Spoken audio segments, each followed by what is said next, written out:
আমার কথা মতো কাজ করতে তোরা কত টাকা নিবি বল, কিন্তু খেয়াল থাকে যেন ভোর হওয়ার আগে সব কিছু শেষ করে ফেলতে হবে, আর কেউ যেন ঘুণাক্ষরেও এর টেরটিও না পায়। গঙ্গার পাড়ে বসে সনাতন দেখতে পায় রাহুল কোত্থেকে যেন 4 জন লোক ধরে নিয়ে আসে। তবে অত রাত্রে সেই লোকগুলো আদৌ প্রকৃতিস্থ অবস্থায় রয়েছে বলে সনাতনের মনে হয় না। তারা যে একরকম টাকার লোভেই রাহুলের সাথে এসেছে সেটাও সনাতন বুঝতে পারে। তবে লোকগুলো টাকার জন্যই ওর কথা মতো কাজ করতে রাজি হলেও ওদের মন থেকে সন্দেহ কিছুতেই যায় না, কে ওই মেয়েটা, কেনই বা এই ছেলে দুটো রাতারাতি ওই মেয়েটার মরা শরীরটা জ্বালিয়ে দিতে চাইছে। তবে কি ওরা ওই মেয়েটার সাথে খুব খারাপ কিছু করে প্রমাণ লোপাট করার জন্য দেহটা পুড়িয়ে দিতে চাইছে? আপনারা কি চাইছেন বলুন তো বাবু? এই মেয়েটা কে? মেয়েটা মূল্যই বাকি করে, আর ওর দেহটা আপনারা পুড়িয়েই বা দিতে চাইছেন কেন? আপনারা মেয়েটার সঙ্গে কিছু খারাপ করেননি তো? তোদের আমি আগেই বলেছি কোনো প্রশ্ন করবি না। তোদের মুখ বন্ধ রাখার জন্য আমি মুঠো মুঠো টাকা দিয়েছি, লাগলে আরও দেব, কিন্তু তোরা কোনো প্রশ্ন করতে পারবি না। কথাটা মাথায় থাকে যেন। টাকা আর দেশি চোরাই মদের লোভে ওই মাতালের দল রাহুলের কথা মতো কাজ করতে রাজি হয়ে গেলেও কিছুতেই বুঝতে পারে না এই দুটো ছেলে মেয়েটার সঙ্গে কি করেছে। তাই কিছুক্ষণ পর আবারও বিশু বলে ওঠে, যা তো যাই বলুন বাবু, শুধু পেটের দায়ে টাকার জন্য হয়তো কাজটা করছি, কিন্তু এভাবে মেয়েদের সর্বনাশ করে তাদের জ্বালিয়ে দিয়ে সমস্ত প্রমাণ ধামাচাপা দেওয়া কিন্তু ঠিক নয়। ভগবান এত অনর্থ সহ্য করবেন না। তুই ভাবছিস তো আমি ওই মেয়েটার সঙ্গে খারাপ কিছু করেছি? তবে আসল কথাটা শুনে রাখ, ওই মেয়েটি কে আমি তা জানিও না। সাথে সাথে এটাও জেনে রাখ, যদি ওর দেহটা পুড়িয়ে না দেওয়া হয় তাহলে তোরা কেউ বাঁচবি না। যদি নিজেরা ভয়ঙ্করভাবে মরতে না চাস তবে আমি যা বলছি সেটা কর, না হলে ভয়ঙ্কর মৃত্যুর জন্য প্রস্তুত হয়ে থাকিস। ওই মেয়েটার মরা আমাদের কাউকে ছাড়বে না। নমস্কার, আমি এবং গপ্প থেকে সৌভিক। আজ আপনারা শুনবেন লেখক শিবাঙ্গনের কলমে নিশির ডাক। তবে গল্প শুরুর আগে আপনাদের কাছে একটি ছোট্ট অনুরোধ। আপনি যদি চ্যানেলে নতুন হয়ে থাকেন অথবা এখনো সাবস্ক্রাইব করেননি, তবে গল্পগুলো ভালো লেগে থাকলে অবশ্যই চ্যানেলটিকে সাবস্ক্রাইব করে পাশে থাকা বেল আইকনটিকে অল করে দিতে কিন্তু ভুলবেন না, যাতে আমাদের সমস্ত নতুন গল্পের আপডেটস আপনার কাছে সবার আগে পৌঁছে যায়। আর আমাদের গল্পগুলো ভালো লেগে থাকলে অবশ্যই গল্পগুলোকে হাইপ করে গল্পগুলো আরো বেশি সংখ্যক শ্রোতা বন্ধুর কাছে পৌঁছে দিতে আমাদের সাহায্য করুন। আজকের গল্পের গল্প পাঠে আমি সৌভিক। গল্পের প্রধান চরিত্রে সৌমদীপ, আর্য এবং মৌপিয়া। তবে আর বেশি দেরি না করে শুরু করছি আমাদের আজকের নিবেদন। লেখক শিবাঙ্গনের কলমে হাড় হিম করা ভয়ের গল্প নিশির ডাক। বেশ কয়েকদিন যাবৎ গরম এতটাই জমিয়ে পড়েছে যে প্রাণ প্রায় ওষ্ঠাগত হওয়ার অবস্থা। সকালেই রাহুল ওর মোবাইল ফোনে খবর শুনছিল সেই দিন কলকাতার সর্বোচ্চ তাপমাত্রা নাকি 43 ডিগ্রিতে পৌঁছবে। আর সন্ধ্যের দিকে কদিন যদি একটু বৃষ্টি হয়ে গরমটা কিছুটা সহনযোগ্য হয়েছিল, আগামী কদিন সেরকম কোনো বৃষ্টির সম্ভাবনাও নেই। কলকাতার বিস্তীর্ণ অঞ্চল জুড়ে দুপুরের দিকে তাপপ্রবাহের সম্ভাবনার কথাও বেশ ভয় ছড়ানোর মতোই করে বারবার প্রচার করতে থাকছে খবরের চ্যানেলগুলো। তবে এই কটা দিন রাহুল যেহেতু ওদের দেশের বাড়ি নিশিকান্তপুরে রয়েছে, তাই সেই প্রচণ্ড গরমের প্রকোপ থেকে কিছুটা নিশ্চিন্তে থাকতে পারে। এখনো পর্যন্ত গ্রামের খোলামেলা পরিবেশ, সবুজে ঘেরা গাছপালা আবহাওয়াটাকে এতটাও দুঃসহ করে তোলেনি যাতে করে এই প্রচণ্ড গরমের দাবদাহে জীবন অতিষ্ঠ হয়ে ওঠে। বলাইকে সেই কথাই রাহুল বুঝিয়ে বলছিল।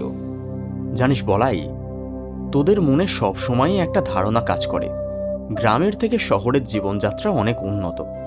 দেখ, যদি স্কুল, কলেজ, অফিস, হাসপাতাল এইসবের কথা বলিস তাহলে হয়তো তোর কথাটা ঠিক, কিন্তু তোর কথাটা একেবারে আমি সমর্থন করতে পারি না। এই গ্রামের মানুষের জীবনযাত্রা অনেক সুন্দর, অনেক শান্তিপূর্ণ, আর সবচেয়ে বড় কথা হলো এখানকার পরিবেশ। এখানকার মতো এত সবুজ গাছপালা শহরে তোর কখনো চোখে পড়বে না রে ভাই। দেখ না, খবরে দেখাচ্ছে কলকাতায় যেখানে গরমের প্রখর দাবদাহ চলছে, সেখানে এখানকার আবহাওয়া দেখ, অনেক সুন্দর এবং সহনযোগ্য, তাই না বল? দেখ, তোর কথাগুলো আমি কিন্তু অস্বীকার করব না, কিন্তু জানিস তো, সাধারণভাবে বেঁচে থাকার জন্য যে যে উপাদানগুলো খুব সাধারণভাবে দরকার পড়ে, সেগুলো অনেক সময় এখানে হাতের কাছে পাওয়া যায় না। এখানকার কোনো একটা ছেলে যদি একটু ভালো কোনো কলেজে পড়তে হয়, তাহলে হয় তাকে কলকাতা, না হলে নিদেন পক্ষে শ্রীরামপুর যেতে হবে, না হলে ওপাশে তারকেশ্বর। সে কথা তো আমি আগেই বললাম বলাই। শহরে এই সমস্ত সুযোগ সুবিধাগুলো আছে ঠিকই, কিন্তু শহরের মানুষের জীবনযাত্রা অনেক ব্যস্ততাপূর্ণ। কারোর সাথে দুদণ্ড দাঁড়িয়ে কথা বলার সময়ও কারো হাতে নেই। আর এখানে দেখ, মানুষের হাতে কত অফুরন্ত সময়। না রে রাহুল, ওগুলো সব কথার কথা। গ্রামের মানুষের জীবন ধীরে ধীরে অনেক জটিল হয়ে যাচ্ছে। শহরের মানুষের মতন এখানের লোকেদের মধ্যে এতখানি ব্যস্ততা না থাকলেও এখন আর এখানেও কেউ মন খুলে তেমন কথা বলে না, জানিস। তুই যেটা বলছিস সেই দিনগুলো আমি অনেক আগেই ফেলে এসেছি। দেখ বলাই, অহেতুক তর্ক করব বলে বক বক করিস না। তুই তো আর শহরের জীবনযাত্রা কখনো দেখিসনি, কিন্তু আমি তো শহরেই সারাটা বছর থাকি। মাঝে মাঝেই গ্রামে এসে তোদের সাথে মিশে তোদের জীবনযাত্রাটাও দেখতে পাই। তাই আমি খুব ভালো করেই দুটোর মধ্যে পার্থক্যটা বুঝতে পারি, যেটা তুই পারিস না। বলাই আর রাহুলের কথা বলার চোটে সেদিন ওর ছিপে যে একটাও মাছ উঠবে না, সেটা খুব ভালো করেই বুঝে গিয়েছিল সনাতন। তবুও অভ্যাসবশত জলের ওপরে ভেসে থাকা ফাতনার দিকে একদৃষ্টে তাকিয়ে কান খাড়া করে রাহুল আর বলাইয়ের আপাত কথা কাটাকাটি শুনছিল সে। আর সেই কারণেই সনাতন খুব ভালো করেই বুঝতে পারে রাহুল আর বলাই বৃথাই নিজেদের মধ্যে ঝগড়া করছে। ওদের কেউই সম্পূর্ণভাবে সঠিক হতে পারে না। দুই ক্ষেত্রেই বিরুদ্ধ মতের সপক্ষে ঝুড়ি ঝুড়ি যুক্তি দেওয়া যায়, তবে সেটা করতে গেলে কথায় কথা বাড়বে। তাই ওদের বাগবিতণ্ডার মধ্যে না ঢুকে সনাতন এতক্ষণ মাছ ধরার ছিপেই মনোনিবেশ করছিল। কিন্তু শহুরে রাহুল ধীরে ধীরে আক্রমণাত্মক হয়ে উঠছে বুঝতে পেরে ওকে নিরস্ত্র করতে আসরে নামতে হয় সনাতনকে। দেখ রাহুল, দেখ বলাই, তোরা মিছিমিছি এ নিয়ে ঝগড়া করিস না। গ্রাম আর শহর এই দুই নিয়েই আমাদের সমাজ। শহরে এমন অনেক কিছুই পাওয়া যায় যেগুলো গ্রামে পাওয়া যায় না, আবার গ্রামেও এমন অনেক কিছু পাওয়া যায় যেগুলো তুই শহরে হাজার খুঁজেও পাবি না। এই যেমন ধর আমাদের পাড়ার রথিকান্ত কাকার বউ, সে যখন আগুনে পুড়ে গেল তখন তোর চিকিৎসা করানোর জন্য সেই শহরের হাসপাতালেই যেতে হলো, কারণ এখানকার গ্রামের স্বাস্থ্যকেন্দ্রে ওর উপযুক্ত চিকিৎসা ছিল না। কিন্তু চিকিৎসা করে কিছুটা সুস্থ হলেও শেষ পর্যন্ত কাকিমাকে আর বাঁচানো যায়নি। দিন তিনেক পরেই কাকিমা মরে গেল। অথচ দেখ, ভূত হয়ে সেই কাকিমা রয়ে গেল কিন্তু আমাদের গ্রামে। কোথায় শহরের হাসপাতালে গিয়ে চিকিৎসা ঠিকঠাক না হয়, যখন তুমি মরে গেলে তখন ভূত হয়ে শহরেই থাকো? তা নয়, ওর ভূত এসে পড়লো আমাদের এই নিশিকান্তপুরে। ওদের কথার মাঝে হঠাৎ করেই সনাতন এমন একটা উদাহরণের উপস্থাপনা করে যে রাহুল পুরো চমকে ওঠে। কথাটা ঠিক, গ্রামের দিকে এখনো যখন ভূত পিশাচদের অস্তিত্ব নিয়ে গল্প কথা শোনা যায়, সেরকমটা শহরে শোনা যায় না। আসলে পুরনো বাড়ি, বাঁশবাগান, শ্যাওড়া গাছ এখনও গ্রামের দিকে টুকটাক থাকলেও শহরে সেই সব নষ্ট করে ফেলে বড় বড় ফ্ল্যাট তৈরি হয়ে গেছে। সেই কারণেই শহরে আর তাদের থাকার বিশেষ জায়গা নেই। তবে বেশ একটা রোমাঞ্চকর বিষয় পেয়ে রাহুল বেশ আগ্রহ নিয়েই বলে, কেন রে সনাতন, রথিকান্ত কাকার বউয়ের কি হয়েছিল? আমি কিছু জানি না তো। মাঝে মাঝে কয়েকদিনের জন্য তো এখানে আসিস, তুই আর এখানকার কথা জানবি কি করে? আর যখন এখানে আসিস তখন তো শুধু নিজের কথা, নিজের শহরের কথাই বলে যাস। আমাদের এখানে কেমনভাবে জীবন কাটছে তুই কি সেটা কোনোদিনও খোঁজ নিতে চেষ্টা করেছিস? না রে ভাই, আসলে দেখ না, ওখানে এত রকমের কাজকর্ম থাকে। থাক রাহুল, আর শুরু করিস না। আচ্ছা ঠিক আছে বাবা, তুই বল, রথিকান্ত কাকার বউয়ের কি হয়েছিল? এই তো মাস তিনেক আগের ঘটনা। দিনটা খুব সম্ভবত একটা শনিবার ছিল। বেলা তখন সবে 10টা কি 10:30 হবে। আমি রঘুনাথপুরের বিলে মাছ ধরতে যাব বলে প্রস্তুতি নিচ্ছি। হঠাৎ করে একটা চিৎকার চেঁচামেচির শব্দ পেয়ে ঘরের বাইরে এসে দেখি সে এক মারাত্মক কাণ্ড। কাকিমার সারা শরীরে দাউ দাউ করে আগুন জ্বলছে, আর কাকিমা চিৎকার করতে করতে এই নদীর ঘাটের দিকে এগিয়ে আসছে। এই ঘাটের দিকে? হ্যাঁ, এই তো এই ঘাটের দিকে। ওই যে ওই পাথরটা দেখছিস, ওইটাতেই পায়ে হোঁচট লেগে কাকিমা এইখানে পড়ে যায়। তারপর আমরা সকলে এখানে এসে ছুটে কাকিমাকে তুলে দেখি অসম্ভব যন্ত্রণায় কাকিমা ছটফট করছে, আর মুখে শুধু একটাই কথা বলছে, জল, জল। তো কি করলি? তোরা জল দিলি? ধুর, তাই আবার হয় নাকি? তখন কাকিমাকে কোনো রকমে একটা কম্বল দিয়ে মুড়িয়ে নিয়ে আমরা ছুটি গ্রামের স্বাস্থ্য কেন্দ্রতে। কিন্তু ওই যে আগেই বললাম, এত ভয়ঙ্করভাবে পুড়ে যাওয়ার ট্রিটমেন্ট এই গ্রামের স্বাস্থ্য কেন্দ্রে সম্ভব ছিল না। তাই সেখান থেকে আমরা ওনাকে নিয়ে রওনা দিই শ্রীরামপুর। কিন্তু সেখানেও বিশেষ লাভ না হয় অবশেষে কলকাতা যেতে হয়। সেখানকার ডাক্তাররা তখনকার মতন কিছু ওষুধ দিলে হয়তো শরীরের জ্বালাটা সাময়িক কমে, কিন্তু ডাক্তারবাবুরা বলেই ছিলেন 3 দিন না দেখে ওনারা কিছু বলতে পারবেন না। তারপর 3 দিন পরে কি হলো? কাকিমা মারা গেলেন? না না, 3 দিনও কাটেনি। একদিন কাটতে না কাটতেই খবর এলো কাকিমার শরীরের অবস্থা আরো খারাপ হয়েছে। শরীরে এত যন্ত্রণা হচ্ছিল, সঠিকভাবে শ্বাস প্রশ্বাসও নিতে পারছিলেন না। অক্সিজেন দিয়ে রাখতে হয়েছিল, কিন্তু সেও কয়েক ঘন্টার জন্য। সেদিন রাত্রেই রথিকান্ত কাকার কাছে ফোন আসে, কাকিমা আর নেই। তখন রথিকান্ত কাকা কি এখানেই ছিলেন? রথিকান্ত কাকা বরাবরই এখানে ছিল। কাকিমাকে নিয়ে ছোটাছুটি যা করবার সব পাড়ার ছেলেরাই করেছে। রথিকান্ত কাকা একবারের জন্য কাকিমার কাছে যায়নি, এমনকি মারা যাবার পরেও নয়। কাকা বলেছিল ওইসব হসপিটালে যেতে নাকি ওর একদম ভালো লাগে না। এ কেমন কথা বলছিস সনাতন? একটা মানুষের নিজের স্ত্রী হসপিটালে মৃত্যুর সঙ্গে লড়াই করছে, অথচ তার সব থেকে কাছের মানুষ হয়ে রথিকান্ত কাকা নিজে একবারের জন্য তাকে দেখতে যায়নি? এটা আমার ঠিক বিশ্বাস হচ্ছে না। তোর বিশ্বাস হওয়া বা না হওয়াতে সত্যিটা তো আর বদলে যাবে না ভাই। আমরা ব্যাপারটা প্রথম থেকে দেখেছি, তাই সবটা জানি। এখন তুই এটা বিশ্বাস করলি বা না করলি তাতে আমার ভারী বয়েই গেল। আচ্ছা, তারপর? তারপর আর কি, ওই যে তুই বললি না গ্রামের মানুষের মন বরাবর সহজ সরল হয়, সেটাই বলছি। এ পৃথিবীতে কোনো কিছুই ধ্রুব সত্য নয়। এই তো রথিকান্ত কাকা, তার ব্যবহারে কি এমন গ্রাম সুলভ সরলতা তুই পেলি? বল। না না, ওসব কথা ছাড়, তুই বল, ওনার প্রেতাত্মা নাকি এখনো ঘুরে বেড়াচ্ছে? আরে তুই বললি না, সেটা কি ব্যাপার? কি আবার ব্যাপার? যেটা সত্যি সেটা সবসময় সত্যি। এখনো গ্রামের দিকে রাতের বেলা কাকিমার গলা শুনতে পাওয়া যায়।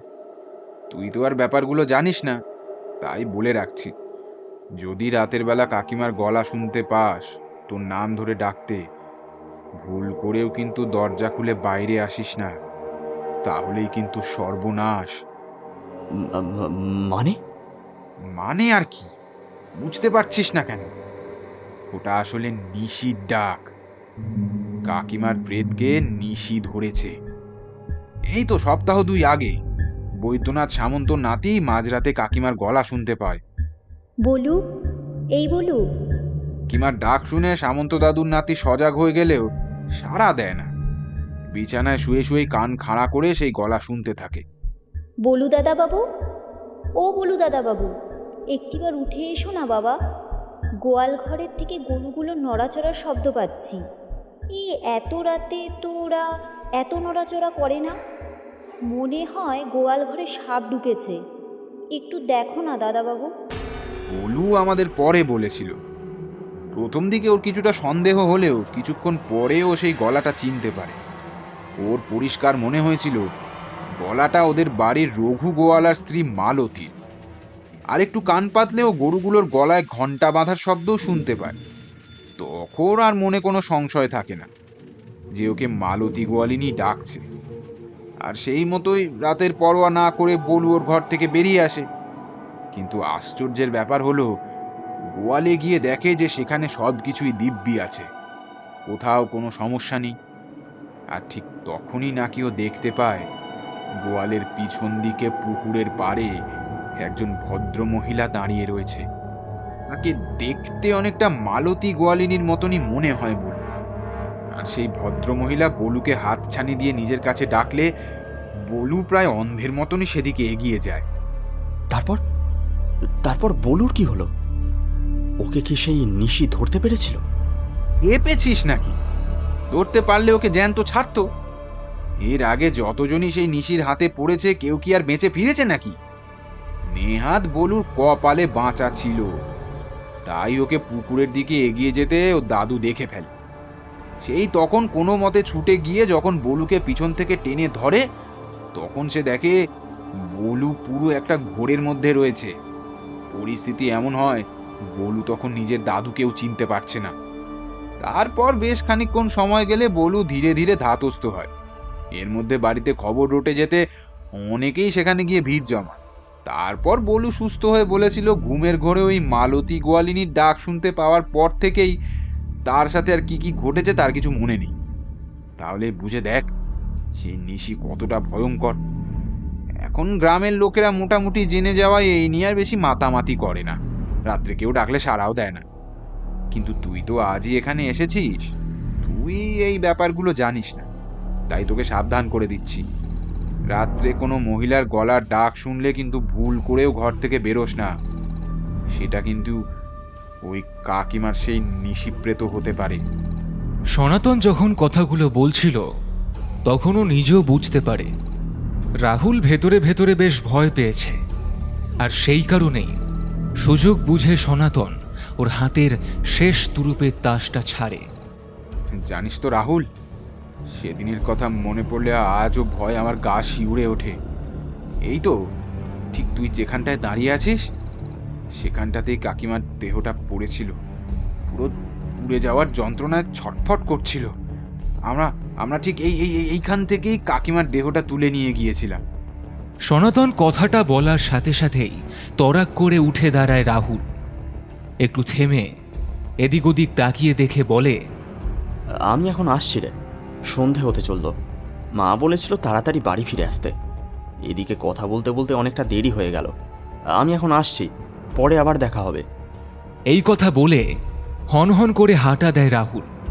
আর ওকে এভাবে ভয় পেতে দেখে ও চোখের আড়ালে যেতে না যেতেই হো হো করে হেসে ওঠে বলাই আর সনাতন। হ্যাঁ রে সনাতন, এই তোর মাথায় তো দুষ্টু বুদ্ধি আসে কোত্থেকে বলতো? হ্যাঁ, কেন? আমি আবার কি করলাম? কি করলি সেটা আমাকে তোকে বলে দিতে হবে? হ্যাঁ, বেচারা রাহুলকে তো ভয় দেখালি, ও এর পরে আর নিশিকান্তপুর আসবেই না। কেন? ওর মনে হবে নিশিকান্তপুরে নিশি ওকে ডাকছে, তাই তো? সেটা কিন্তু অস্বাভাবিক নয়। যা ভয় তুই রাহুলকে দেখিয়েছিস, ও আর সত্যি সত্যিই কোনোদিন এই গ্রামে এলে হয়। তা হ্যাঁ রে সনাতন, তুই বানিয়ে বানিয়ে এত মিথ্যে কথা কিভাবে বলিস বলতো? হ্যাঁ, এ বাবা, বানিয়ে মিথ্যা কথা আবার কখন বললাম? এই তুই রাহুলকে যেটা বললি সেটা মিথ্যে কথা নয়। হ্যাঁ, ওই যে রথিকান্ত কাকার বউ পুড়ে মরে গেছে এটা ঠিক, কিন্তু তার সঙ্গে ওই নিশির ডাক জুড়ে তুই তো রীতিমতো একটা গ্রাম বাংলার ভূতের গল্পের সিনেমা বানিয়ে ফেললি রে। শোন ভাই, আমি যা যা বলেছি তার সবটাই সত্যি, একটা কথাও মিথ্যে নয়। তবে হ্যাঁ, বলতে পারিস অতিরঞ্জিত। তিল ছিল, আমি তাকে পাকিয়ে তাল করে দিয়েছি, এইটুকুই। তবে দেখিস রাহুল আর কোনোদিনও গ্রাম বাংলার জীবন সম্পর্কে বেশি কথা বলবে না। কিন্তু ওই যে তুই বলুর কথা বললি, হ্যাঁ, সেটা তো মিথ্যে ছাড়া কিচ্ছু নয় বাবা। আরে মিথ্যে নয়, আমি আমার ঠাকুরদার কাছে শুনেছি, সেই সবই জুড়ে একটা গল্প বানিয়ে দিয়েছি। দেখ, আমার ঠাকুরদার কাছে গল্প শুনেছি নিশি নাকি এরকমই হয়, গভীর রাতে এসে তারা যে কারোর নাম ধরে ডেকে গৃহস্থকে ঘর থেকে টেনে নিয়ে যায়। আর একবার তার ফাঁদে পড়লেই হয়েছে আর কি, একেবারে নির্ঘাত মৃত্যু। না গো দাদাবাবু, তোমার কথা একেবারে সত্যি নয়। বলাই আর সনাতন নিজেদের মধ্যে কথা বলার সময় খেয়ালই করেনি যে মালতী গোয়ালিনীর কথা একটু আগেই সনাতন বানিয়ে বানিয়ে রাহুলকে বলেছে, সেই মালতী ওদের অলক্ষ্যে এক গামলা এঁটো বাসন নিয়ে সেখানে এসে হাজির হয়েছে, সেগুলো নদীতে মাজার জন্য। আর তার গলা শুনে চমকে ওঠে সনাতন। ওমা, তুমি আবার কখন এলে গো মালতী দিদি? আর এত বাসন কোথা থেকে পেলে? এগুলো সব এখানে মাজবে নাকি? আর বলো না দাদাবাবু, আমি গোয়ালি কাজ করছিলাম, তখন দেখি কি কর্তামা মাথা গরম করে কাউকে খুব বকাবকি করছেন। পরে দেখলাম সে আর কেউ না, ওদের বাড়ির ঠিকে জি আশালতা, তাকেই কর্তামা বকাঝকা করছে। তার নাকি হাতে হাজা হয়েছে বলে জল ঘেটে বাসন মাজতে পারবে না। তুমি বলো দাদাবাবু, আমরা হলাম গিয়ে কাজের মানুষ, আমাদের এত আতপুতু করলে হয় নাকি? আর এদিকে তখন দুপুরবেলা সারা বাড়ির ভাত খাওয়ার বাসন পড়ে রয়েছে, সে কি চারটিখানি কথা? তাই তখন আমি বললাম আমি নদী থেকে সবকিছু মেজে আনছি, তাই চলে এলাম। তা বেশ করেছো মালতী দিদি, তুমি আসায় আমার একটু সুবিধেই হবে। কি যে বলো না দাদাবাবু, আমার আশায় তোমার আর কি সুবিধা হবে? হ্যাঁ, দেখো, সেই দুপুর 3টে থেকে এখানে ছিপ ফেলে বসে আছি, একটা চুনোপুটিও ওঠেনি। তবে একটু আগে রাহুল আর বলাই যেভাবে কথা বলছিল, তাতে মাছ ছিপের ধারে কাছেও যে আসবে না সে আমি খুব ভালো করেই জানতাম। এখন তুমি ওই এঁটো বাসনগুলো এখানে মাজলে ওই ভাতের টুকরোগুলোর খাবার লোভে মাছের দেখা মিললেও মিলতে পারে। সে দাদাবাবু তুমি একদম ঠিকই বলেছ। তা তুমি কিরকম মাছ ধরবে বলে আশা নিয়ে ছিপ পেলেছো শুনি? না, সেরকম কিছু ঠিক করিনি, তবে একটু বড় মাছ হলে বাড়িতে অন্তত একটু মান সম্মান থাকে। তা যা বলেছ। তা তোমার ওই ধরো 3.5 কিলো 4 কিলোর কোনো কাতলা মাছ হলে মন ভরবে? হ্যাঁ, কি যে বলো মালতী দিদি, 4 কিলো সাইজের কাতলা মাছ কি কখনো এই মরা নদীতে থাকে? তাকে তাকে আরে বাবা, কেউ কি আগে থাকতে থাকে? তাকে ডেকে আনতে হয়। তুমি একটা চিপ তৈরি করো, আমি বলছি তুমি তোমার মনের মতোই মাছ এবার ঠিক পাবে। সনাতন বোঝে এটা সম্পূর্ণই মালতীর কথা। সেই দুপুর থেকে দাঁড়িয়ে থেকেও মাছ পায়নি বলে ওকে সান্ত্বনা দেওয়ার জন্যই বলছে। বাস্তবে এরকম হতে পারে না। আর সে কথা বলতে যেতেই বলাই ওকে বলে ওঠে, আরে তুই এত ভাবছিস কেন বলতো সনাতন? হ্যাঁ, আরে মালতী দিদি যেমন বলেছে তেমন একটা ছিপ ফেলি না, আরে দেখি না কি হয়। যদিও ব্যাপারটা সম্পূর্ণ অনর্থক এবং যুক্তিহীন, তবুও যেহেতু তার হাতে অন্য কোনো কাজ নেই, তাই ছিপে আরেকবার টোপ গেঁথে জলে ফেলে মালতীদির সঙ্গে কথা বলতে থাকে সে। আচ্ছা মালতী দিদি, তখন যে তুমি বললে নিশির ডাকের কথাটা সম্পূর্ণ সত্যি নয়, সেটা আসলে কি গো? আমি তো এইরকমই শুনেছি, গভীর রাতের বেলায় নিশিরা এসে ডাকে কোনো এক চেনা মানুষের গলা করে, আর মানুষ যখন ঘরে ঘুমোয় সেখান থেকে তাদের ডেকে নিয়ে গিয়ে সে গলা টিপে খুন করে। ঠিকই শুনেছ, তবে এই যে বলছো রাতের দিকের কথা, সেটা সবসময় সত্যি হয় না। এই যেমন ধরো দিনের বাকি সময়, এমনকি দিনের বেলাতেও নিশি এসে তোমাকে ডাকতে পারে। কি যে বলো মালতী দিদি, দিনের বেলা নিশি কি করে ডাকবে? নিশি কথাটার মানেটাই তো রাত, রাত না হলে সে আসবে কি করে? কেন কেন আসতে পারবে না? আর তুমি যে নামের কথা বলছো সেটা তো তোমাদেরই দেবা। কি নামে ডাকা হলে তাতে নিশির কিছু যায় আসে না। সে যে কোনো মুহূর্তেই এসে পড়তে পারে, যে কোনো জায়গায়, যে কোনো মুহূর্তে। শুধু সেখানে আসার জন্য তার কোনো একটা কারণ থাকতে হবে, তাহলেই হলো। সেটা দিন কি রাত কি এই এখনকার মতো গোদলি বিকেল, তার কিচ্ছুই যায় আসে না। মালতীর কথা শেষ হবার আগেই সনাতন দেখে ওর ছিপের ফাতনাটায় একটা মোক্ষম টান পড়েছে। পোর খাওয়া মাছ শিকারী সনাতনের বুঝতে অসুবিধে হয় না বড় কোনো শিকার ওর ছিপে উঠেছে। আর তখনই ও বলাইকে উদ্দেশ্য করে মুখে আঙুল দিয়ে ওকে চুপ করতে বলে, পাছে ওদের কথা বলার জন্য মাছটা টোপ ছেড়ে না দেয়। বলাই চুপ, একদম কথা বলিস না। তারপর প্রায় মিনিট 10 লড়াইয়ের পর খেলিয়ে খেলিয়ে যখন সনাতন মাছটাকে পাড়ে তোলে, তখন একেবারে চক্ষু চড়ক গাছ হয়ে যায় ওর। দেখে মালতীদির কথা মতো ঠিক প্রায় 4 কিলো ওজনের একটা কাতলা মাছ ওর ছিপে উঠেছে। ব্যাপারটা দেখে নিজের চোখকেই বিশ্বাস করতে পারে না সনাতন। নদীতে এত বড় মাপের কাতলা যে থাকতে পারে সে ব্যাপারে ওর বিন্দুমাত্র ধারণা ছিল না।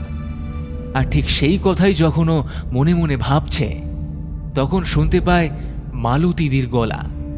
তোমাকে আমি বললাম না দাদাবাবু, মাছ নদীতে থাকে না, তাকে টেনে আনতে হয়। ঠিক করে টেনে আনতে পারলে সে ঠিক আসবে, না এসে যাবে কোথায় বলো? কথাটা শুনেই চমকে উঠে মালতী যেখানে বাসন মাজছিল সেই দিকে তাকাতেই সনাতন দেখতে পায় সেখানে কেউ নেই। মালতী যেন চোখের নিমেষে ভ্যানিশ হয়ে গেছে। অথচ এক মুহূর্ত আগেই মালতীর কণ্ঠস্বর পরিষ্কার শুনতে পেয়েছে সনাতন। কি ব্যাপার বলো তো বলাই? মালতী দিদি তো একটু আগেই এখানে ছিল, কোথায় গেল? আর আমার যেন মনে হলো মালতীদির গলা আমি পরিষ্কার শুনতে পেলাম। তুইও কি শুনতে পেলি? হ্যাঁ, আমি ওর গলার শব্দ পেয়েছি। এই সনাতন, আমার কিন্তু ব্যাপারটা একদম ভালো লাগছে না ভাই। কেন গো দাদাবাবু, এতে আবার ভালো লাগা খারাপ লাগার কি আছে? আর আমি তো তোমাদের বললামই, শুধুমাত্র রাতের বেলায় যে আমরা আসি তা নয়, যখন যেখানে খুশি আমাদের ইচ্ছে হয় আমরা সেখানেই যেতে পারি।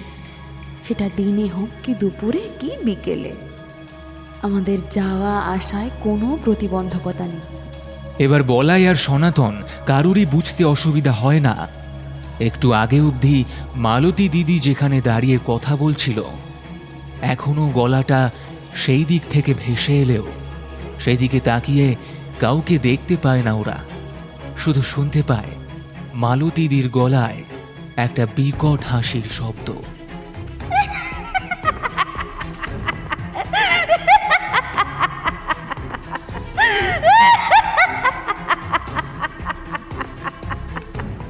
ছিপ, বড়শি, এমনকি সেই সদ্য ধরা পেল্লায় কাতলা মাছটা সেখানেই ফেলে ঊর্ধ্বশ্বাসে দৌড় দেয় সনাতন আর বলাই। এক মুহূর্ত অপেক্ষা না করে নদীর চড়াইয়ের খাদ দিয়ে ওরা উপরে উঠে আসে। এখানে তখনও দিনের আলো কিছুটা অবশিষ্ট থাকলেও খাতের মধ্যেটায় আলো ধীরে ধীরে অনেকটাই কমে এসেছে। ওপরে উঠে একবার দাঁড়িয়ে পেছন থেকে ফিরে তাকিয়ে ওরা দেখে ওদের সাথে করে আনা জিনিসপত্র সবই সেখানে ছড়িয়ে পড়ে রয়েছে। অথচ মালতীদি বা ওর সঙ্গে আনা ওই বাসনের স্তূপের কোনো চিহ্ন মাত্র সেখানে নেই। আর এক মুহূর্ত সময় নষ্ট করে না ওরা, প্রাণপণে ছুট লাগায় ওদের নিজেদের বাড়ির দিকে।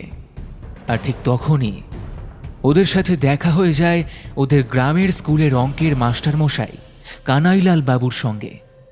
তখন স্কুল ছুটি হওয়ার পরে ধীরে ধীরে সাইকেল চালিয়ে বাড়ি যাচ্ছেন তিনি।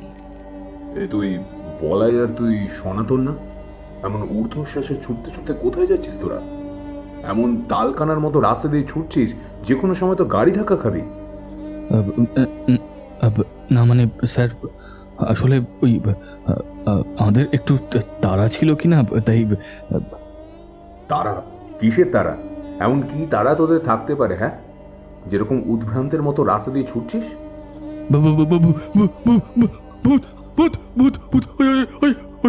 ওই নদীর চড়ার দিকে আমরা এক্ষুনি নিজের চোখে দেখে এসেছি। ভূত ভূত ভূত ভূত! এই দিনে দুপুরে ভূত? মস্করা করার জায়গা পাসনি? এখন ঘড়িতে সবে বিকেল 5টা বাজে, আর এখন তোরা ভূত দেখতে পেয়েছিস? বলি হ্যাঁ রে, তোদের নামে কোনো কাজ করবো নি, কিন্তু তাই বলে কি ভূতও তোদের মতোই নিষ্কর্মা আর বেহায়া যে এখন তোদের ভান মটকাতে আসবে? বিশ্বাস করুন স্যার, আমরা একটু মিথ্যে কথা বলছি না স্যার। স্যার, আপনি তো আমাদেরকে এত বছর পড়িয়েছেন স্যার। আপনি তো জানেন আমরা কেমন ছেলে। হ্যাঁ জানি তো, হাড়ে হাড়ে জানি। সেই জন্যই তো বললাম, ভূত আর যাই হোক তোদের মতো নিষ্কর্মা আর দু কান কাটা বেহায়া নয়। কোথায় স্কুলে পরীক্ষা হয়ে গেছে, একটু পড়াশোনা করবি, বইগুলো নিয়ে বসে সামনের ক্লাসের কিছু পড়া এগিয়ে রাখবি, তা নয় সারাদিন শুধু ঘুরে ঘুরে বেড়াচ্ছিস। তোদের লজ্জাও করে না রে, তাই না? মনে রাখিস, এবারও যদি অঙ্কে গোল্লা পাস তবে আমি কিন্তু হেডমাস্টার মশাইকে বলে তোকে স্কুল থেকে ধাক্কা মেরে বের করে দেবো। তখন এসে পায়ে পড়ে কাঁদলেও আমি কিন্তু কোনো কথা শুনবো না। কানাইলাল বাবুর কথা শুনে একবার হাঁটু দুটো কেঁপে ওঠে বলাই আর সনাতনের। ওরা জানে কানাইলাল স্যার অত্যন্ত কড়া। এমনিতেই ওরা দুজনে অঙ্কে কোনো মতে পাশ করে বলে ওদেরকে দু চোখে দেখতে পারেন না। ওদের দেখলেই যেন ভদ্রলোক তেলে বেগুনে জ্বলে ওঠেন। তবে এক্ষেত্রে একটা সুবিধা হয়, কানাই স্যারের কাছে ধমক খেয়ে ওরা কিছুক্ষণের জন্য হলেও সেই ভূতের ব্যাপারটা একেবারে ভুলে যায়। সেই মুহূর্তে আর কোনো কথা না বাড়িয়ে যে যার বাড়ি ফিরে আসে। যদিও এর মাঝে সনাতনের একবার ওর ছিপে ধরা মাছটাকে বাড়ি নিয়ে আসতে না পারার জন্য আক্ষেপ হয় ঠিকই, কিন্তু সেটার জন্য আর মায়া না বাড়িয়ে ও ওর নিজের পড়াশোনাতে মন দেবে ঠিক করে। কিন্তু একটা ব্যাপার ওর মাথায় ঢোকে না, ও তো কাকিমার ভূতের কথা এরকমই বানিয়ে বানিয়ে বলেছিল যে নাকি মালতী গোয়ালিনীর রূপ নিয়ে বলুর কাছে এসেছিল ওকে বাড়ি থেকে টেনে নিয়ে যাওয়ার জন্য। তবে কি সেটা ওর কল্পনা নয়, সত্যি? আর সেই একইভাবে কাকিমার প্রেতাত্মা আজ ওদের কাছেও এসেছিল মালতী গোয়ালিনীর রূপ নিয়ে। কিন্তু কেন? এসব ভাবতে ভাবতেই বাড়ি ফেরে সনাতন। মা, আমি বাড়ি এসে গেছি। আমি এখনই হাত মুখ ধুয়ে আসছি। তুমি বরং আমাকে একটু মুড়ি বাতাসা দাও। সন্ধে নামার আগেই আজ আমায় পড়তে বসতে হবে। সে কি রে বাবা, তোর শরীর ঠিক আছে তো? কি এমন হলো আজকে যে বাড়ি ফিরে নিজে থেকে বলছিস পড়তে বসবি? না গো মা, মাছ ধরে ফেরার সময় কানাই স্যারের সঙ্গে দেখা হয়েছিল। স্যার আমাদের অঙ্ক আরও কিভাবে উন্নতি করা যায় সেইটা বুঝিয়ে দিলেন। আসলে আমাদের মানে আমাকে আর বলাইকে খুব স্নেহ করেন কিনা উনি, তাই আমরা ঠিক করেছি স্যারের দেখানো পথেই চলবো আর অঙ্কে সত্যি ভালো করে দেখাবো। বাহ, এ তো খুব ভালো কথা বাবা। কিন্তু আজ তুই এই অসাধ্য সাধন করলি কি করে বলতো? আমি তো সব দেখে শুনে একেবারে থ হয়ে গেছি। অসাধ্য সাধন মানে কি বলতে চাইছো তুমি? ওই যে রে, তুই যে ছিপে একটা পেল্লায় কাতলা মাছ ধরেছিস সেটার কথাই তো বলছি। অত বড় মাছ তুই খেলিয়ে পারে তুললি কি করে? মাছ? কিন্তু তুমি সে কথা জানলে কি করে? সে কি রে, মালতী গোয়ালিনী এই সেই তো দিয়ে গেল। ওই তো বললো যে তুই নাকি ওকে মাছটা দিয়ে বলেছিস বাড়িতে দিয়ে যেতে। ও বলল। বৌদিমণি, বৌদিমণি দেখো দাদাবাবু আজ কি মাছ ধরেছে। আমার তো এটাকে ঘাড়ে করে তুলে আনতে একেবারে ঘাড়ের শিরা চিরে যাবার জোগাড়। দাদাবাবু নিজেও বুঝতে পারছিল না কি করে এত বড় মাছটাকে নদী থেকে বাড়ি অবধি আনবে। তা আমি বললাম আমি পৌঁছে দিচ্ছি। সনাতন দাদাবাবু আর বলাই দাদাবাবু চিপটি বুঝিয়ে একটু পরেই আসছে। মালতী দিদি নিজে এসে তোমার হাতে মাছটা দিয়ে গেল? হ্যাঁ, তবে কি আমি তোকে মিথ্যে কথা বলছি নাকি? কেন, তুই মালতীকে ওই মাছটা দিয়ে পাঠাসনি? হ্যাঁ হ্যাঁ হ্যাঁ, পাঠিয়েছি তো, আমি তো পাঠিয়েছি। আমি তো মালতী দিদিকে বললাম মাছটা তোমাকে পৌঁছে দিতে। আজ রাতে গরম গরম মাছ ভাজা করো তো মা, ভাত দিয়ে মজা করে খাওয়া যাবে। আর বাবাও তো গরম গরম মাছ ভাজা খেতে খুব ভালোবাসে, তাই না বলো? ওরে আমি আর কি করব, যা করা সব ওই মালতীই করে গেছে।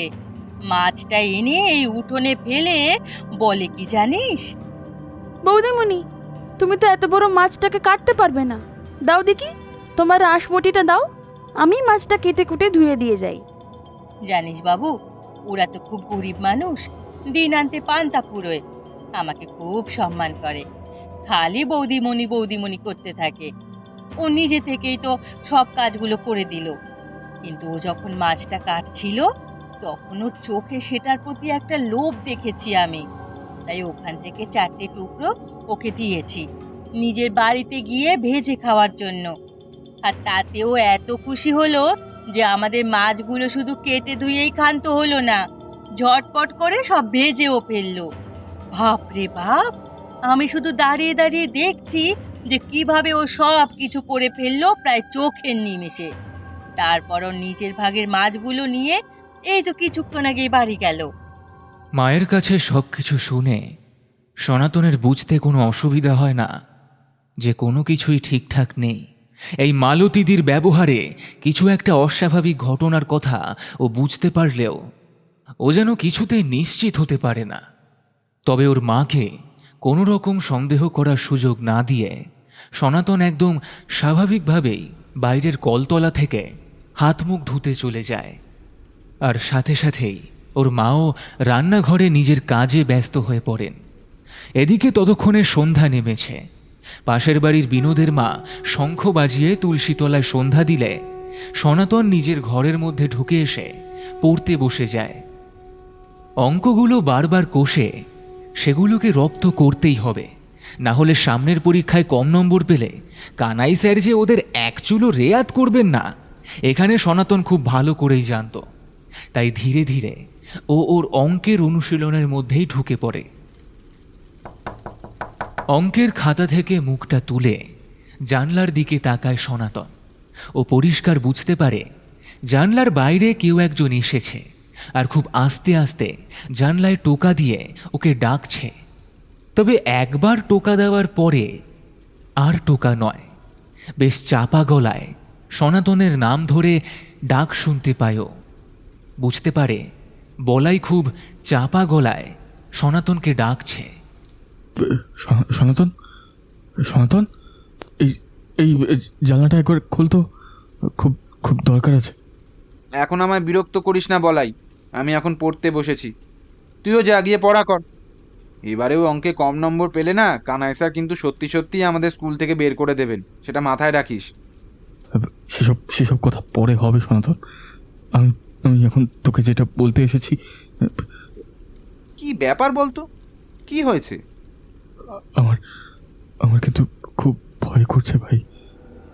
ভয়? কিসের ভয়? আমাদের সঙ্গে বিকেলে মালতী গোয়ালিনীর দেখা হয়েছিল, তোর মনে আছে? হ্যাঁ, ওই নদীর ধারে এক ডাইক বাসন নিয়ে মাছতে এসেছিল। হ্যাঁ, মনে থাকবে না কেন, কিন্তু তাতে হয়েছে কি? মালতী গোয়ালিনীর সনাতনদের বাড়িতে মাছ দিতে আসা, সেগুলোকে কেটে কুটে পরিষ্কার করে ভেজে দিয়ে যাওয়া, সব কিছু থেকেই একটা অস্বাভাবিক কিছু যে ঘটছে সেটা সনাতন আন্দাজ করতে পেরেছিল। তাও যেন কিছুতেই বুঝতে পারেনি। এরকম একটা ভান করে সনাতন বলাইকে বলে, তুই কি বলছিস আমি কিচ্ছু বুঝতে পারছি না। আর মালতী গোয়ালিনীর জন্য তোর এত ভয় পাবার কি কারণ আছে?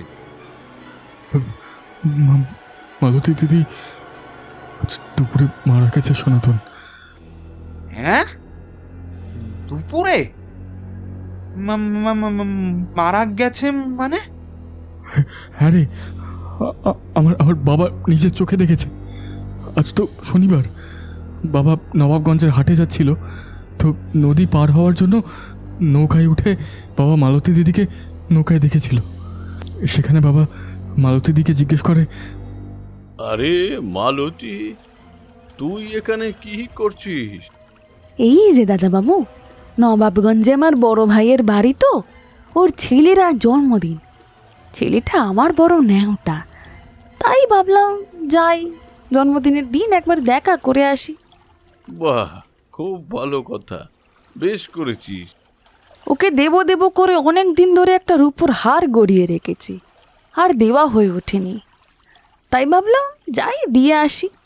আজকের দিনে সেটা হাতে পেলে ছেলেটাও খুশি হবে। বাহ, বেশ বেশ। এই জানিস সনাতন, বাবা বলল মালতী দিদি নাকি অনেক আশা নিয়ে ওর ভাইপোর জন্মদিনে যাওয়ার জন্য নৌকায় উঠেছিল। হ্যাঁ হ্যাঁ, তারপর কি হলো? তো নৌকাটা তখন মাঝগঙ্গায়, কিন্তু হঠাৎ করে একটা বান আসে। সেই বানের ধাক্কায় নৌকাটা একেবারে বেসামাল হয়ে পড়ে। মাঝি অনেক চেষ্টা করেও নৌকাটাকে সোজা রাখতে পারে না। তো ওই প্রথম ধাক্কায় নৌকাটা যেরকম একটু হেলে গিয়েছিল, তাতেই মালতীদি জলে পড়ে যায়। ও নৌকার একদম ধারে বসেছিল। নৌকা সবাই তখন চিৎকার করে উঠলেও কারোর কিচ্ছু করার ছিল না। বানের ধরে মালতীদি ভেসে যায়।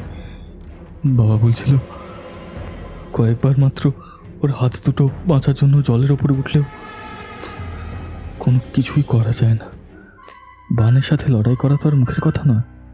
তারপর তারপর আর কি, বাবা বলল হাট ছেড়ে ঘন্টা 3 পর বাবা আবার যখন ফিরে আসে তখন নাকি খবর পায় শ্যামনগর ঘাটে নাকি একটা মেয়ে মানুষের দেহ ভেসে উঠেছে, কিন্তু তার পরিচয় জানতে না পারায় ওখানে মৃতদেহটা বেওয়ারিশ লাশ হয়ে পড়ে আছে। তুই কি বলছিস রে বলাই? আমি তো নিজের কানকেও বিশ্বাস করতে পারছি না। খবরটা সঠিক তো? আমার বাবা নিজের চোখে দেখেছে ভাই, মালতীদিকে বানের তোরে ডুবে যেতে। তাই আমি আমি কি করে অবিশ্বাস করি বল? হ্যাঁ, আর আর তাছাড়া বুঝতে পেরেছি তুই কি বলতে চাইছিস। মালতী দিদির মৃতদেহটা শ্যামনগর ঘাটে পড়ে রয়েছে বলেই ও আমাদের কাছে সেটা জানানোর জন্য এসেছিল, তাই তো? ঠিকই বলেছিস, আমারও সেটাই মনে হচ্ছে। মালতী দিদি সেই কারণেই বারবার করে বলছিল ভূতেদের কিছু বলার থাকলে তারা এসে যোগাযোগ করে, আর যাতে আমরা সেখানে গেলে ওর মৃতদেহটার কথা জেনে আমাদের এই নিশিকান্তপুরের লোকেদের জানাতে পারি। তারপর না হয় কিছু একটা ব্যবস্থা করে মৃতদেহটা এখানে এনে সৎকার করার বন্দোবস্ত করতে পারবো। আমারও সেটাই মনে হয়, কিন্তু এ ব্যাপারে আমরা কি করতে পারি বলতো? গ্রামের সন্ধেবেলায় মোড়ল সবার কথা জানিয়েছে। গ্রাম থেকে কয়েকজন কাল সকালে সেখানে যাবে বলে ব্যবস্থা করেছে। আমি বাবাকে মায়ের সঙ্গে কথা বলতে শুনেই তোর কাছে ছুটে এলাম। হাজার হোক, তুই আর আমি দুজনেই তো মালতী দিদিকে চাক্ষুষ দেখেছি, তাই না? তোর কথা শুনেই আমার ভীষণ ভয় লাগছে রে বলাই।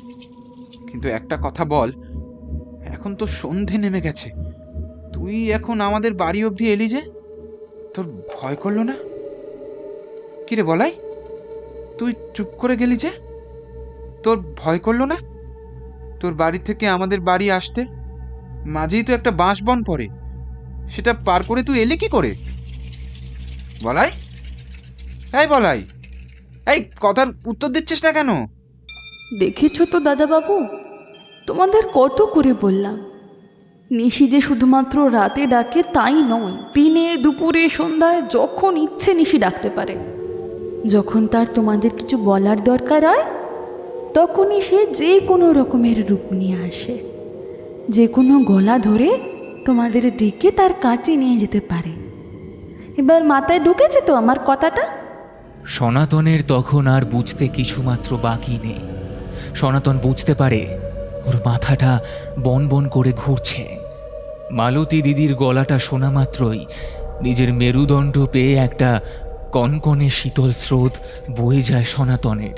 ও বুঝতে পারে একটা চরম বিপদের মধ্যে পড়ে গেছে ও। কি করবে কিছুই বুঝে উঠতে না পেরে যখন ফ্যাল করে বন্ধ জানলাটার দিকে ও তাকিয়ে থাকে, ঠিক তখনই ও দেখতে পায় জানলা রাত ভেজানো পাল্লাটার ভেতর দিয়ে বাইরের মালতী দিদিকে। ও দেখতে পায় ওর চোখে তখন এক ভয়ঙ্কর বিষাক্ত দৃষ্টি। দাদাবাবু, আমি তোমাদের কতবার করে বলার চেষ্টা করছি শ্যামনগর ঘাটের পাশে আমার দেহটা পড়ে আছে, ওটাকে তোমরা নিয়ে এসে মুখে আগুন দেওয়ার বন্দোবস্ত করো, না হলে আমার মুক্তি হবে না। হ্যাঁ হ্যাঁ মালতী দিদি, বলাইয়ের বাবা গ্রামে খবর দিয়েছে, ওরা নিশ্চয়ই কিছু না কিছু একটা বন্দোবস্ত করবে। ওরা কেউ কিচ্ছু করবে না। যতক্ষণ আমি বেঁচে ছিলাম ততক্ষণ এই গ্রামের অনেক লোকের আমি অনেক পীড়িত দেখেছি। নিজেদের স্বার্থ ছাড়া এরা কেউ কাউকে এক পাও নড়ে না। আর আমার বর, সেও সব কিছুই করবে না। আজ আমি আমার দাদার বাড়ি যাব বলে সকালবেলা বাড়ি থেকে বেরিয়েছি, আর বাড়িতে কেউ বারণ করার নেই বলে আমার বর বাবুদের বাড়ির গোয়ালের কাজ মিটিয়ে মদ খেয়ে বেহুঁশ হয়ে পড়ে আছে। আমি বেঁচে রইলাম কি মরে গেলাম তাতে ওর কোনো খেয়াল নেই। তুমি আমাকে তাহলে কি করতে বলছো? সত্যি কথা বলতে কি আমি তোমার কথা কিছুই বুঝতে পারছি না। তোমরা যেমন করে হোক এক্ষুনি শ্যামনগরে ঘাটে যাও। ঘাটের পাড়ি কচুরিপানার জোপের ভিতর আমার দেহটা পড়ে আছে, কেউ সেটা ছুঁয়েও দেখবে না। সবারই টাকার দরকার, টাকা। টাকা না পেলে কেউ কোনো কাজ করবে না, বুঝলে? কোনো কাজ করবে না।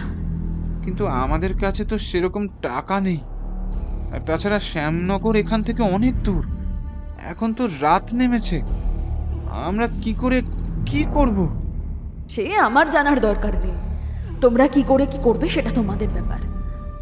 তবে আজ রাতের মধ্যে যদি আমার দেহটা সৎকার না হয়, আমি কিন্তু এই গ্রামের একটাও পুরুষ মানুষকে বাঁচিয়ে রাখবো না। এ কি বলছো তুমি মালতী দিদি? ঠিকই বলছি। এই গ্রামের অনেক পুরুষ মানুষের স্বভাব চরিত্র আমার খুব ভালো করে জানা আছে। যখন আমি বেঁচে ছিলাম তখন শিয়াল কুকুরের মতো আমার শরীরটাকে চিরে খুঁড়ে খেতে ওদের বিবেকে বাধ্য না। অথচ আজ যখন আমার প্রয়োজন, তখন আর কারো পাত্তা পাওয়া যাবে না, তাই না? কারো পাত্তা পাওয়া যাবে না। মানে এসব কি বলছো তুমি? সেটা তুমি খুব ভালো করেই জানো দাদাবাবু। বলো, তুমি অস্বীকার করতে পারো? আমি যখন গোয়ালে কাজ করতাম কিংবা আমার বাড়ির নানা কাজে এদিক ওদিক যাতায়াত করতাম, তখন তুমি আমার শরীরের দিকে খারাপ দৃষ্টি দিয়ে তাকিয়ে দেখতে না? আর তোমার ওই বন্ধুটা বলাই, সেও কিছু কম যায় না? না মানে তুমি দয়া করে এভাবে বলো না। আমি তোমার দুটো পায়ে পড়ছি। এই কথা গ্রামে জানাজানি হলে লজ্জায় আমাদের মাথা কাটা যাবে। লজ্জা ঘৃণার অনেক উপরে আমি পৌঁছে গেছি দাদাবাবু। এখন আর কিছু আমাকে এসব স্পর্শ করতে পারে না। আমাকে এখন শুধু একটাই কথা ভাবাচ্ছে, আমি কি করে মুক্তি পেতে পারি, কি করে?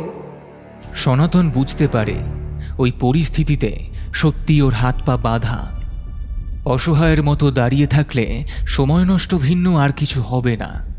সর্বোপরি বেশি দেরি হলে মালতী ওকে ছাড়বে না। হয়তো বলাইকেও ওই একইভাবেই মরতে হবে। আর কথাটা মনে হতেই সনাতন চমকে ওঠে। একটু আগে বলাই ওর জানলায় এসে কথা বলছিল, তাহলে সেটাও কি? তুমি ঠিকই ভেবেছো দাদাবাবু। এখানে আসার আগে বলাই দাদাবাবুকে গিয়ে আমি একই কথা বলেছি, কিন্তু এই হারামজাদাটা আমার কথা অস্বীকার করে। অথচ আমি জানি ওর মনের মধ্যেই সব থেকে বেশি বিষ ছিল। কিন্তু আমি ওকে সব কথা বলার পর ও অস্বীকার করে, আমাকে ওঝার ভয় দেখায়। ওই যে শ্মশানে একটা তান্ত্রিক থাকে, বলে ওর কাছে গিয়ে নাকি তাবিজ করিয়ে আনবে যাতে আমি ওকে স্পর্শ করতে না পারি। তাতে তুমি ওকে? আমি আর কি করব বলো দাদাবাবু? আমার সাথে কেউ বেইমানি করলে আমার মাথার ঠিক থাকে না জানো। তারপর যখন তোমার বন্ধু বলাই দাদাবাবুর... আগে বলো মালতী দিদি, বলাই এখনো বেঁচে আছে তো? এটাই তোমার বড় বিপদ দাদাবাবু, কথা শেষ হওয়ার আগেই কথা বলা। সনাতন বুঝতে পারে মালতী যথেষ্ট বিরক্ত হয়েছে। আর তখনই মালতী ওর পায়ের কাছে কিছু একটা চোখের ইঙ্গিতে দেখিয়ে দিলে সনাতন একরকম পাগলের মতো জানলা দিয়ে ঝুঁকে পড়ে সেদিকে তাকাতেই দেখে বলাইয়ের রক্তাক্ত দেহটা মালতীর পায়ের কাছে পড়ে রয়েছে। ওর বুঝতে অসুবিধা হয় না মালতীর ব্যাপারে প্রয়োজনীয় কথাটুকু বলার পরেই শরীর থেকে ওর অবশিষ্ট প্রাণটুকু বেরিয়ে গেছে। বলাইয়ের বুকের কাছে একটা গভীর ক্ষত দেখতে পায় সনাতন, ঠিক যেন নখ দিয়ে সেটাকে আঁচড়ে বুকের মাংস খুবলে নেওয়া হয়েছে। বলাইয়ের গলার কাছেও একটা গভীর ক্ষত দেখতে পায় সনাতন। কি দেখছো দাদাবাবু? তোমার বন্ধুর বেইমানির পুরস্কার। মালতীর কথা কানে ঢোকে না সনাতনের। ও বুঝতে পারে এটা ওর জন্য একটা অশনি সংকেত মাত্র। যদিও মালতীর কথা স্বীকার করে না নেয়, তাহলে একই পরিণতি ওরও হবে। তখন কেউ ওকে বাঁচাতে পারবে না। আর সেই কথা মনে হতেই সনাতন বলে ওঠে, আমি কথা দিচ্ছি মালতী দিদি, আমি তোমার দেহটা সৎকার করানোর ব্যবস্থা করবই। গ্রামের কেউ যদি আমায় সাহায্য নাও করে, আমি সেই কাজ করবই। কথাটা মনে থাকে যেন। সনাতন দেখতে পায় আরও কয়েক মুহূর্ত মালতী ওর জানলার পাশে ওভাবেই দাঁড়িয়ে থাকে, আর তারপর ধীরে ধীরে হাওয়ায় মিলিয়ে যায়। আর একটু ধাতস্থ হয়ে সনাতনও বিন্দুমাত্র সময় নষ্ট না করে ওর ঘর থেকে বেরিয়ে আসে। ওর মায়ের উদ্দেশ্যে চেঁচিয়ে বলে, মা, আমি একবার রাহুলদের বাড়ি যাচ্ছি, এই কানাই স্যার যে অঙ্কগুলো দিয়েছেন ওগুলো কিছুতেই মেলাতে পারছি না। রাহুলের থেকে বুঝে নিতে হবে। যদি রাত হয়ে যায় আমার জন্য চিন্তা করো না, কেমন? আমি ওদের বাড়িতেই থেকে যাব। সব সমস্যা মিটিয়ে আমি একেবারে কাল সকালে ফিরবো। সনাতনের কথা শুনে ওর মা বেশ অবাক হলেও ছেলের পড়াশোনায় মতি হয়েছে দেখে মনে মনে বেশ খুশিও হন। আর সেই দিক থেকে দেখলে রাহুল শহরের স্কুলে পড়ে, মেধাবী ছাত্র, ওখানে প্রতিবারই ফার্স্ট হয়। আর রোজ তো আর নিশিকান্তপুরে আসে না। দুদিনের ছুটিতে যখন ছেলেটা এসেছে তখন ওর কাছে গিয়ে নিজের অঙ্কের সমস্যাগুলো বুঝে নেওয়াই বুদ্ধিমানের কাজ। তাই সনাতনের মা ওর উদ্দেশ্যে বলে, সে তো ভালো কথা বাবা, কিন্তু কিছু একটা খেয়ে যাবি না? না গো মা, এখন সময় নেই। আর তুমি তো জানোই রাহুলদের বাড়ি গেলে কাকিমা না খাইয়ে ছাড়বেন না। এখন আর সময় নষ্ট করব না গো। আচ্ছা বাবা, সে তুই যা ভালো বুঝিস কর। আমি আর কি বলবো বল, আমি তো আর এত লেখাপড়া জানি না। তাই আমি শুধু জানি তুই মন দিয়ে পড়াশোনা করলেই আমি খুশি। মনের ওপর একটা পাহাড় প্রমাণ পাথর চেপে থাকলেও মায়ের সামনে যতটা হাসি মুখে থাকা যায় সেই অভিনয়টুকু করে সনাতন বেরিয়ে আসে রাহুলদের বাড়ি যাবে বলে। তার কারণ রাহুলের একটা বাইক আছে। সেই মুহূর্তে শ্যামনগর পৌঁছতে একমাত্র সেটাই ভরসা। রাহুলকে যে করেই হোক বুঝিয়ে রাজি করিয়ে ওকে নিয়ে শ্যামনগর যেতে হবে ওর বাইকে চেপেই। না হলে কোনোভাবেই সেখানে পৌঁছানো সনাতনের পক্ষে সম্ভব নয়। তবে সব থেকে বড় কথা হলো রাহুলকে যেতে রাজি করানো। একটু আগেই সনাতন ওকে যেরকম ভয় পাইয়েছে, তাতে করে যে সনাতনকে নিয়ে ও শ্যামনগর যেতে চাইবে এরকম কোনো নিশ্চয়তা নেই। কিন্তু এটা ছাড়া সনাতনের কাছে আর কোনো উপায়ও নেই শ্যামনগর পৌঁছানোর। প্রায় রুদ্ধশ্বাসে রাহুলদের বাড়ির দিকে ছুটে গিয়ে দরজায় কড়া নাড়ে সনাতন। দরজায় কড়া নাড়ার সাথে সাথেই সনাতন দেখতে পায় রাহুল একেবারে তৈরি হয়ে বাড়ি থেকে বেরিয়ে আসে। ও যেন কোথাও যেতে হবে সেটা আগে থাকতেই জানে। সেই মতোই ও একেবারে তৈরি হয়ে এসেছে। তুইও কি কোথাও বেরোচ্ছিস রাহুল? তোর সাথেই তো যাব। তুই তো বললি তোকে একবার শ্যামনগর নিয়ে যেতে হবে। তোর কিছু একটা ভীষণ গুরুত্বপূর্ণ কাজ আছে সেখানে। রাহুলের কথা শুনে চমকে ওঠে সনাতন। আমি তোকে বললাম আমাকে শ্যামনগরে নিয়ে যাওয়ার জন্য, কিন্তু কখন? মানে তুই তো একটু আগেই আমাদের বাড়িতে এসেছিলি। আমি পড়তে বসেছিলাম। তুই তো জানালা দিয়ে আমাকে ডেকে বললি তোর নাকি বিশেষ কোনো দরকার আছে, তোকে শ্যামনগরে নিয়ে যেতে হবে। আমি তো সেই জন্যই মাকে বলে তৈরি হয়ে এলাম। কিন্তু কি ব্যাপার বলতো সনাতন, সব কিছু ঠিক আছে তো? সনাতন বুঝতে পারে মালতী রাহুলের বাড়িতে সনাতনের রূপ ধরে এসে আগে থাকতে সব কথা বলে রেখে ব্যবস্থা করে গেছে। তাই বলাইয়ের মতো আর ভুল না করে সঙ্গে সঙ্গেই পরিস্থিতি সামাল দেয়। ও হ্যাঁ হ্যাঁ হ্যাঁ, আমি তো এসেছিলাম। আর বলিস না, এই চল যেতে যেতে তোকে সব বলছি। হঠাৎ খুব একটা দরকার পড়ে গেছে রে ভাই। সনাতনের কথা শুনে খুব একটা আশ্বস্ত না হলেও আর কথা বাড়ায় না রাহুল। গ্রামের দিকে রাত 8টা অনেকটা রাত হলেও শহরে এটা কোনো রাতই নয়। রাহুল ওর গাড়িতে স্টার্ট দেয় আর পেছনের সিটে বসতে বলে সনাতনকে। আর সেখানে বসার পরেই সনাতন অনুভব করতে পারে ওর ঘাড়ে একটা প্রচণ্ড ব্যথা করছে, যেন কাঁধের উপরে কিছু একটা ভারী পাথর রাখা। ও বুঝতে পারে ওর গলার দুপাশে দুটো নগ্ন পা খুব শক্ত করে ওর গলাটা পেঁচিয়ে ধরে রেখেছে। বেশ অস্বস্তিকর একটা গোবরের গন্ধ ওর নাকের চারপাশ ঘিরে রেখেছে, ঠিক যেরকম গন্ধ সনাতন মালতীর গায়ে পেত সেই রকম। সম্পূর্ণ জ্ঞান হারাবার আগে সনাতন বুঝতে পারে মালতী ওর ঘাড়ের উপর এসে চেপে বসেছে। ওর শরীরে তখন সুতো মাত্র নেই। মালতী ঠিকই বলেছিল, পার্থিব লজ্জা, ঘৃণা আর সম্ভ্রমের কোনো মাপকাঠি আর ওর জন্য প্রযোজ্য নয়। আর ঠিক তখনই সনাতন দেখে মালতী ওর শরীরটাকে ধনুকের মতো বেঁকিয়ে ওর কানের কাছে মুখটা এনে বলে ওঠে, কি গো দাদা বাবু, আমাকে ঠিক একইভাবে দেখতে চাইতে তো তুমি আর তোমার ওই বন্ধুটা? নাও দেখো, এবার দেখো যত ইচ্ছে। আর কি হলো গো? তোমার চোখে এই ভয় কিসের? তোমার চোখে সেই কামনার দৃষ্টি কোথায়? এখন কি আমার শরীরটার দিকে তাকাতে তোমার ভয় করছে দাদাবাবু? অথচ এই শরীরটার একটু দেখা পাওয়ার জন্যই তো তুমি আর তোমার বন্ধু ঝোঁকঝোঁক করতে গো। আর আজ তার দিকে তাকাতে তোমার লজ্জা করছে? হ্যাঁ, আমি তোমার দুটি পায়ে পড়ি মালতী দিদি, আমায় ক্ষমা করে দাও। যতক্ষণ না আমার শরীর দাহ করার বন্দোবস্ত করছো ততক্ষণ আমি তোমায় ক্ষমা করব না। আমি চেষ্টা করছি মালতী দিদি, আমি সব ব্যবস্থা করেই ফিরবো, শুধু তুমি আমাকে প্রাণে মেরো না। আমি তোমার পায়ে ধরে প্রাণ ভিক্ষা চাইছি। আমি স্বীকার করছি তোমার এই শরীরের প্রতি আমার লোভ ছিল। এখন আর নেই। এখন তোমাকে দেখে আমার ভয় করছে। তুমি আমাকে ক্ষমা করো মালতী দিদি, আমাকে ক্ষমা করো। হঠাৎ করেই সনাতন বুঝতে পারে ওর ঘাড়ের ওপর থেকে পাহাড় সমান বোঝাটা যেন শূন্যে মিলিয়ে যায়। চমকে ওঠে সনাতন, আর ঠিক তখনই ও রাহুলকে বলতে শোনে, ভাই, আমরা কিন্তু তেলিনীপাড়া পৌঁছে গেছি। ঘাট পার হলেই শ্যামনগর ফেরিঘাট। তারপর কোন দিকে যেতে হবে বল?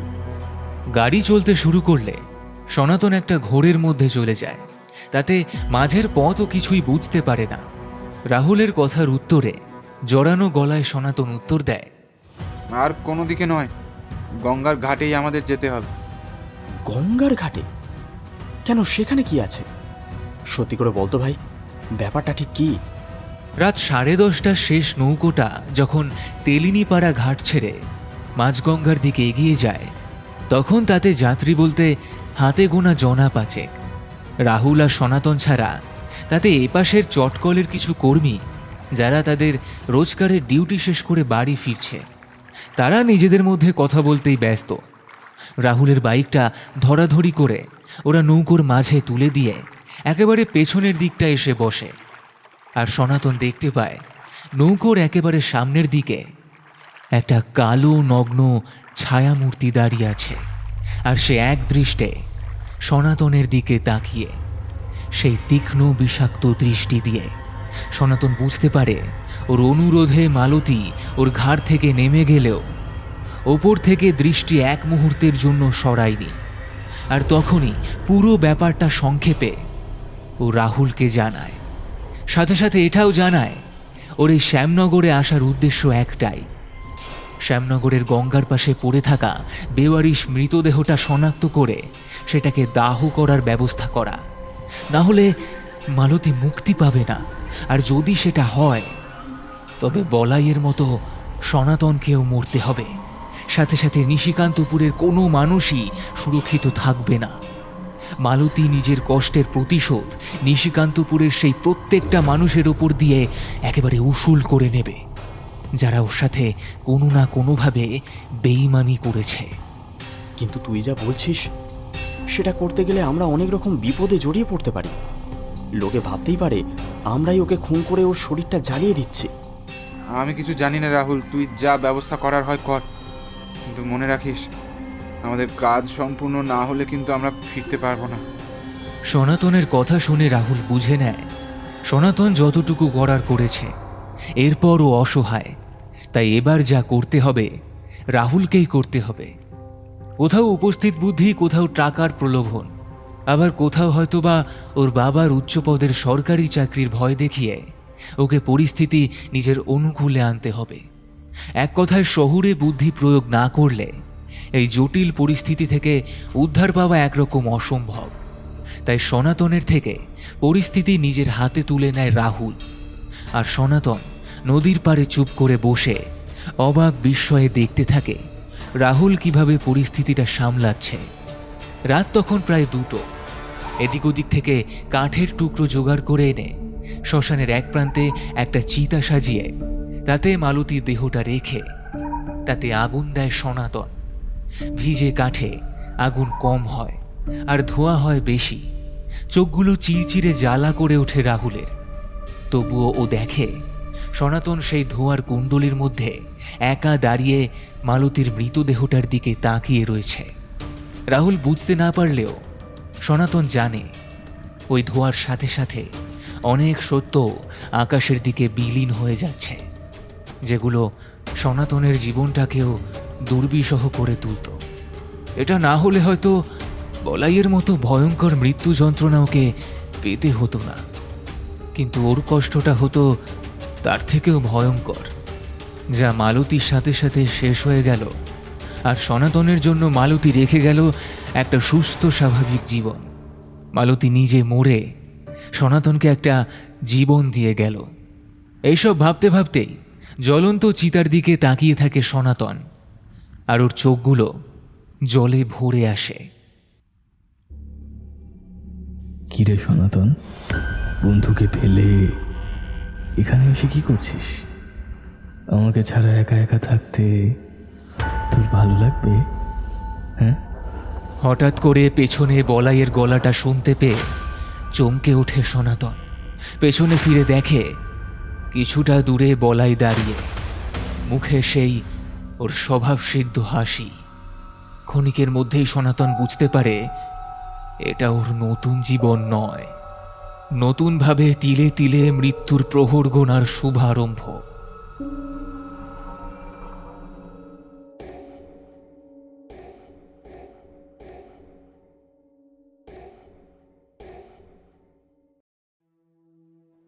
শেষ হলো লেখক শিবাঙ্গনের কলমে নিশির ডাক। আজকের গল্পের গল্প পাঠে আমি সৌভিক, সনাতনের চরিত্রে সৌমদী, বলাইয়ের চরিত্রে আর্য, মালতীর চরিত্রে মৌপিয়া, রাহুলের চরিত্রে সৌভিক দাস, বলাইয়ের বাবার চরিত্রে পার্থ, সনাতনের মায়ের চরিত্রে পূজা, কাকিমার চরিত্রে সঞ্চিতা, বিশু এবং কানাই স্যারের চরিত্রে দিব্যেন্দু। এই সুন্দর পোস্টারটি ডিজাইন করেছে টিম পিক্সেলের থেকে সৌরভ। গল্পের শব্দ সংযোজনে সৃজা, আবহ সৃষ্টিতে আমি সৌভিক। তবে কেমন লাগলো আজকের গল্পটি কমেন্ট করে জানাতে ভুলবেন না যেন। আরও এরকম নিত্য নতুন গল্প শুনতে এখনই সাবস্ক্রাইব করুন আমাদের ইউটিউব চ্যানেলে। গল্পটি ভালো লেগে থাকলে অবশ্যই আপনার বন্ধু এবং পরিবারের সঙ্গে গল্পটি শেয়ার করে দিন।